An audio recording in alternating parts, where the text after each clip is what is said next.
Okey, Assalamualaikum. Seperti yang cikgu janji semalam, hari ini cikgu akan masuk bab 4, iaitu di bawah tajuk kesihatan manusia. Okey? So, sebelum cikgu bagi tugasan, cikgu ajar dulu apa yang kamu perlu kena tahu. Okey, untuk tajuk ni ada dua saja objektif dia. Yang pertama, untuk kamu tahu apa dia contoh-contoh penyakit berjangkit dan apa dia contoh-contoh penyakit tidak berjangkit, dan macam mana mekanisme mempertahankan badan kita akan bertindak balas sekiranya kita mendapat penyakit. Okey? So, ini buku kamu lah.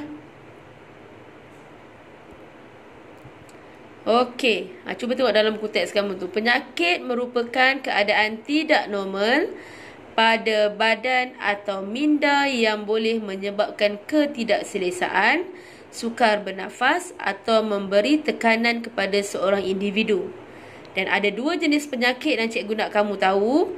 Penyakit kumpulan yang pertama kita panggil sebagai penyakit berjangkit ni. Dan penyakit kedua yang cikgu nak kamu tahu adalah penyakit tidak berjangkit. Apa beza di antara penyakit berjangkit dan penyakit tidak berjangkit?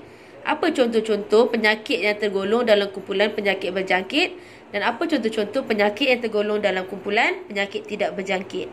Okey, so kita akan move apa yang dimaksudkan dengan penyakit berjangkit dan penyakit tidak berjangkit. So, ini perbezaannya. Okey, yang pertama, penyakit berjangkit berlaku disebabkan oleh jangkitan daripada patogen secara langsung atau melalui medium dan vektor. Okey, patogen tu adalah contoh patogen is virus, bakteria. So, itu adalah patogen. Okey, penyebab dia apa? Katakan kamu sesama. So, patogen ni ialah virus. Okey, katakan macam sekarang ni COVID-19, penyakit dia. So, patogen dia ialah virus. Okey, bakteria, virus, itu adalah jenis patogen. Medium ialah benda yang boleh menyebabkan berlakunya jangkitan itu. Contoh, air, udara, sentuhan dan sebagainya. Okey, vektor ialah haiwan yang boleh menyebabkan patogen itu dipindahkan. Contoh, macam mana nak dapat penyakit demam denggi? Demam denggi datangnya daripada patogen apa? Nyamuk Aedes. So, nyamuk Aedes tu adalah vektornya. Okey. Penyakit tidak berjangkit pula disebabkan oleh faktor genetik atau gaya hidup.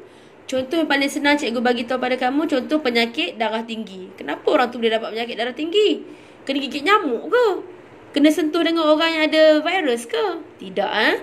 Penyakit tidak berjangkit disebabkan oleh faktor genetik ataupun gaya hidup kita. Dapat penyakit darah tinggi disebabkan oleh kita punya pengambilan makanan yang tidak betul. Ambil kandungan tinggi garam. Dapat penyakit jantung sebab apa? Sebab kita tidak mengamalkan gaya hidup yang sihat. So, itu contoh penyakit tidak berjangkit. Okey? So, kita pergi contoh yang pertama. Penyakit berjangkit contohnya ialah tuberkulosis. Tuberkulosis ialah penyakit TB. Ataupun kita panggil, bahasa kita ialah batuk kering. Okey, sesama penyakit berjangkit. Acum, persis satu kelas boleh kena sesama. Okey, kurap. Kalau badan kamu, khususnya budak asrama, kurap, panau ni, kamu kena jaga-jaga. Pakai towel, pinjam orang sebelah. So, berhati-hati. Mungkin juga boleh menyebabkan penyakit berjangkit. Kurap ataupun panau. Penyakit kencing tikus. Okey, pergi mandi dekat sungai mana-mana, tertelan air sungai, lepas tu kamu dapat penyakit kencing tikus.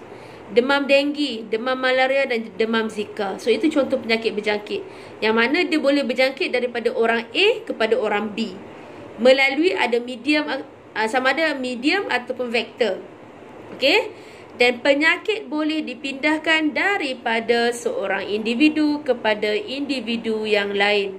So, itu yang kita panggil sebagai penyakit berjangkit. Okey? Untuk penyakit tidak berjangkit pula, contohnya adalah kanser, hipertensi, diabetes, asma, penyakit kardiovaskular.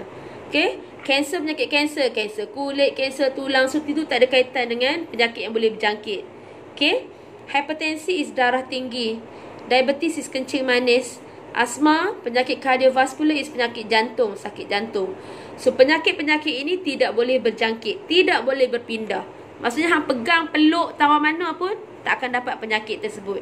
Okey, penyakit tidak berjangkit, dia hanya disebabkan oleh gaya hidup kita yang tak betul, ataupun cara pemakanan kita yang tak betul, ataupun juga faktor genetik. Okey, so ini adalah dua jenis penyakit, iaitu penyakit berjangkit dan penyakit tidak berjangkit.